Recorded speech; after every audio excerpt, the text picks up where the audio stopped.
పూరా local. Welcome to పూరా local. Telangana ముఖ్యమంత్రి రేవంత్ రెడ్డి వరుస పర్యటనలతో బిజీగా గడుపుతున్నారు.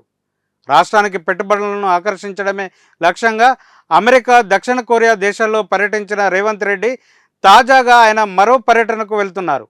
ఈ రాత్రి ఆయన ఢిల్లీకి పయనమవుతున్నారు. తెలంగాణకు పెట్టుబడులే లక్ష్యంగా అస్థినాలో రేపు ఆయన ఫాక్స్కాన్ కంపెనీతో, యాపిల్ కంపెనీ ప్రతినిధులతో భేటీ అవుతారు. అయితే సీఎం 2-3 రోజులు ఢిల్లీలోనే ఉండే అవకాశం ఉన్నట్లు తెలుస్తుంది. అనంతరం పార్టీ హైకమాండ్తో సమావేశమవుతారు.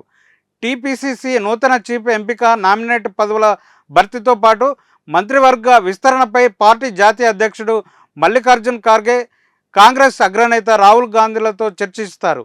వరంగల్లో నిర్వహించాలని అనుకుంటున్న రైతు కృతజ్ఞతా సభకు కాంగ్రెస్ అగ్రనేత సోనియా గాంధీ, రాహుల్ గాంధీని సీఎం రేవంత్ రెడ్డి ఆహ్వానించనున్నారు. మంత్రివర్గ విస్తరణ విషయానికి వస్తే క్యాబినెట్లో కొందరి శాఖలు మారే అవకాశాలు కనిపిస్తున్నాయి. దీంతోపాటు ఈసారి మైనారిటీలకు స్థానం కల్పించవచ్చని ఊహాగానాలు కూడా వినిపిస్తున్నాయి. మంత్రివర్గంలో స్థానంపై పలువురు సీనియర్ నేతలు ఆశలు పెట్టుకున్నారు. తమకు అనుకూలంగా ఉన్న మార్గాల ద్వారా ప్రయత్నాలు కొనసాగిస్తున్నారు. ఇది ఇప్పుడున్న అప్డేట్. మరిన్ని అప్డేట్స్తో మళ్ళీ కలుసుకుందాం. చూస్తూనే ఉండండి పూరా లోకల్.